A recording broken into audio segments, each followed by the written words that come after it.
ఇంకో ప్రాబ్లం ఏంటి, ఇప్పుడు మీరు అంతకుముందు కన్వెన్షనల్ సిస్టమ్స్ ఏదైతే అనుకుంటున్నారో అది ఇప్పుడు ఏ మూలన డిస్టర్బ్ అయిపోతుంది. ఎందుకు డిస్టర్బ్ అవుతుంది? 1929 1935 first world war second world war మధ్యలో జరిగిన చాలా జెనీవా కన్వెన్షన్ ఇలాంటి దాంట్లో పొలిటికల్ అసాసినేషన్స్ ఉండకూడదు, that is against human civilise బిహేవియర్కి అగెయిన్స్ట్ అని తీర్మానించారు. అప్పుడు నేను ఆర్మీలు కొట్టుకోవాలి, కానీ అప్పుడు ఎవరినో పంపించి ఆయన వెనకాల నుంచి షూట్ చేసి ఆ లీడర్ని, అలాంటిది ఇట్ ఈస్ అగెయిన్స్ట్ ఇది.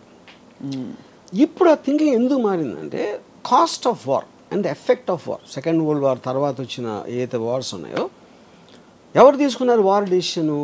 ఒక లీడర్ తీసుకుంటాడు. ఆ లీడర్ పక్కన ఉన్న 5 10 మంది ఏదో సందర్భంలో వాడు కూర్చాడు కాపాడుకోవడానికి తీసుకుంటున్నాడు ఆ డెసిషన్. వాడి కోసం మీరు 100,000 మంది చచ్చిపోతున్నారు మధ్యలో. And the cost of war, cost of life and the time and everything. అప్పుడు ఈ మధ్యన ఏం చేస్తున్నారు, ఇప్పుడు America it started assassinating the most wanted leaders. అది మళ్ళీ స్టార్ట్ అయింది. ఎందుకు చేస్తున్నారు ఇప్పుడు అది? Because of these reasons, right? And the AI technology is become so unbelievable. ఇప్పుడు ఐమన్ అల్ జవారి అని he is like a deputy commander of al Qaeda, Osama bin లాదెన్కి second. Is got a 25 million reward. 16 సంవత్సరాల నుంచి దాడు ఎదుగుతున్నారు అడు కోసం. ఏనైతే చెప్తుందా కదా దొరుకుతాడని? ఏ కదా ఏ ఆ సిస్టమ్స్లో కూడా ఉంటుంది. వాళ్ళకి ఫైనల్గా వాళ్ళకి తెలిసింది ఏంటంటే కాబూల్లో ఒక 5 అంతస్తుల బిల్డింగ్లో 4వ అంతస్తు బాల్కనీలోకి రోజు పొద్దున్న 7 గంటలకు ఆ టైంలో వచ్చి అక్కడ కూర్చుని టీ ఏదో తయారు చేసుకొని తాగుతాడని ఒక ఇన్ఫర్మేషన్ వచ్చింది వాళ్ళకి. సో వాళ్ళు ఏం చేశారు, ఒక ప్రెడేటర్ డ్రోన్ అన్మాన్డ్ దాన్ని పంపించి కాబూల్కి ఒక 1 mile డిస్టెన్స్ నుంచి they deployed a missile called R9X.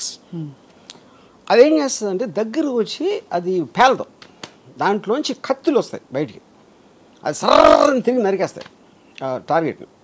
అది ఎందుకు కనిపెట్టారంటే కొలాటరల్ డ్యామేజ్, అంటే బాంబు పేలితే పక్కన వాళ్ళు కూడా పోతారు, వాళ్ళని చంపడానికి ఉద్దేశం కాదు. Targeting with precision about 1 person.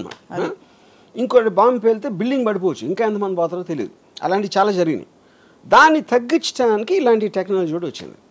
ఇప్పుడు ఇది కంప్లీట్లీ డ్రివెన్ బై ఎలా అది మీరు టార్గెట్ ఎయిమ్ చేసిన తర్వాత డిప్లాయ్ చేసిన తర్వాత అది హెడ్ విండ్ గాలి వస్తుందా, ఎదురుగాల, టెయిల్ విండా, ఏవి అన్నీ క్యాలిక్యులేట్ చేసి కంటిన్యూస్గా ప్రెసిషన్లో ఉంచుతుంది.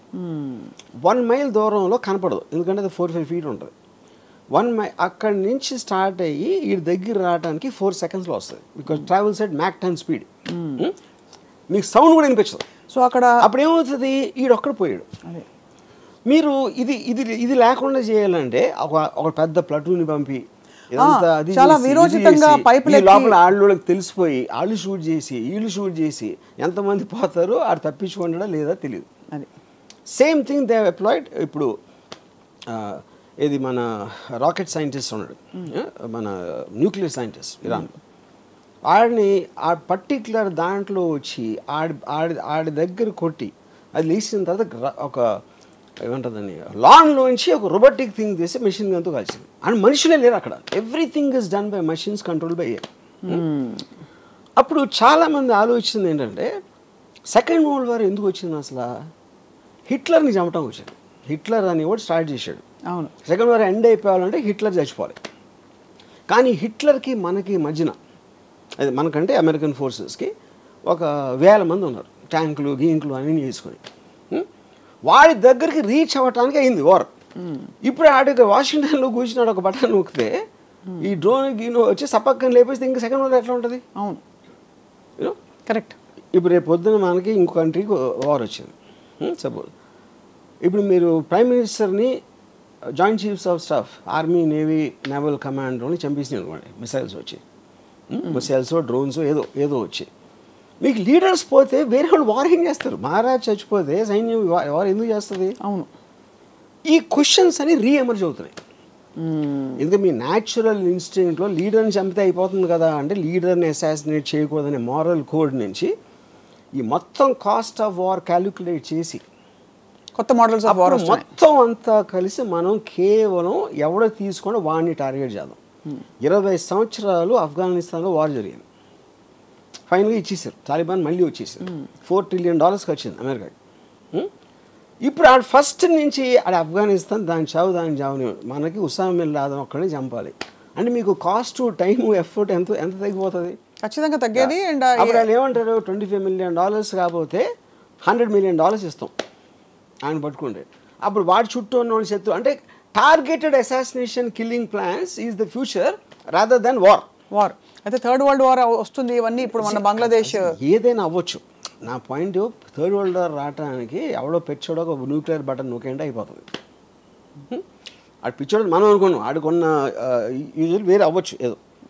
ఇప్పుడు ఏంటంటే వార్ అనేది ఎప్పుడు కూడా లీడర్స్ వాళ్ళని వాళ్ళు కాపాడుకోవటానికి వీళ్ళని బలి పెడతారు. That is actual point of war. ఇప్పుడు అంటే ఒక ఉదాహరణకు ఒక క్వశ్చన్ అడుగుతాను. ఇప్పుడు మనందరూ ఒక యావరేజ్ జీతం ఏదో ఉందనుకోండి, సపోజ్ వాట్ ఎవర్ మన క్వాలిటీ ఆఫ్ లైఫ్ ఉంది. అమెరికా వచ్చి టేక్ ఓవర్ చేసి మీ జీతాన్ని 3 రెట్లు పెంచుతుంది, మీకన్నా మంచి కార్లు ఇస్తుంది అని చెప్పింది అనుకోండి. అప్పుడు మనం ఏం చేస్తాం? అరే ఇండియా భారత్ మహాన్ అంటామా? I'm not sure about that.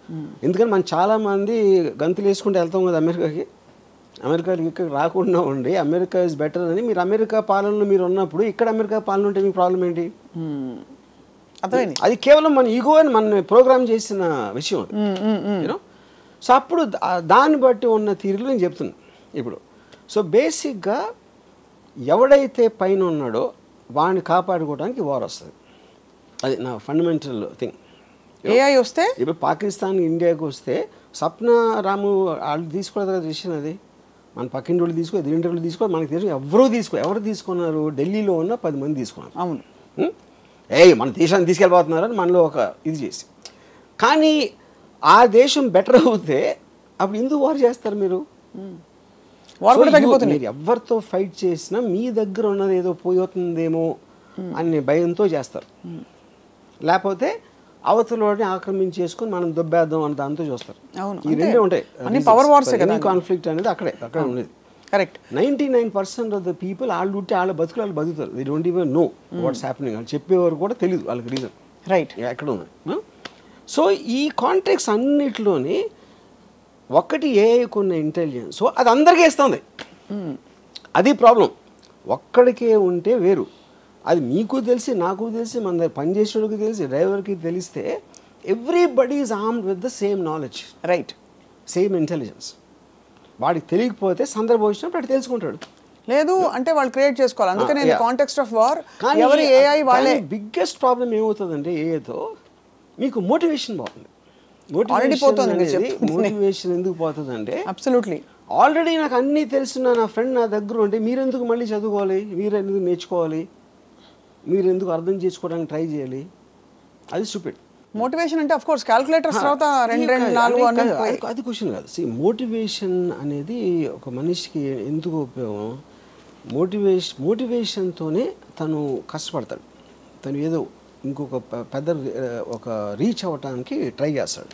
దానికి ఏం కావాలి? నాలెడ్జ్ కావాలి, ఒక అంబిషన్ కావాలి, ఒక ఇంటెలిజెన్స్ కావాలి, ఒక ఎఫర్ట్ కావాలి.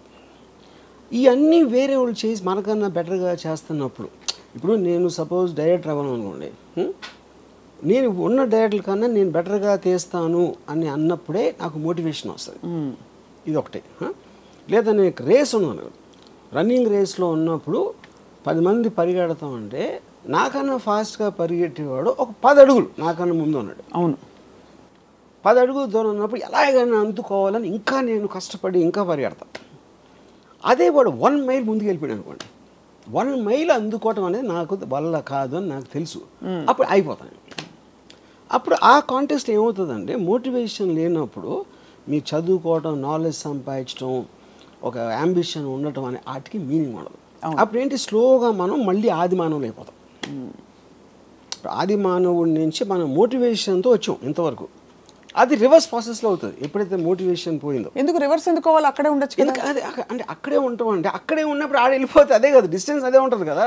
డిస్టెన్స్ బట్టి. సో ఓకే, అప్పుడేంటి అది రీచ్ అయిన స్టేజ్తో కంపేర్ చేస్తే మనం ఇప్పుడు ఆది మానవులు ఏమనుకుంటాం, మనం ఆ స్టేజ్లో ఉంటాం. అది నేను చెప్పేది. మనం ఉన్నప్పుడు ఆది మానవులుగా మనల్ని ఏ ఇసుకు రారా అని చెప్పి ఛాలెంజ్ చేసే ఏ లేదు.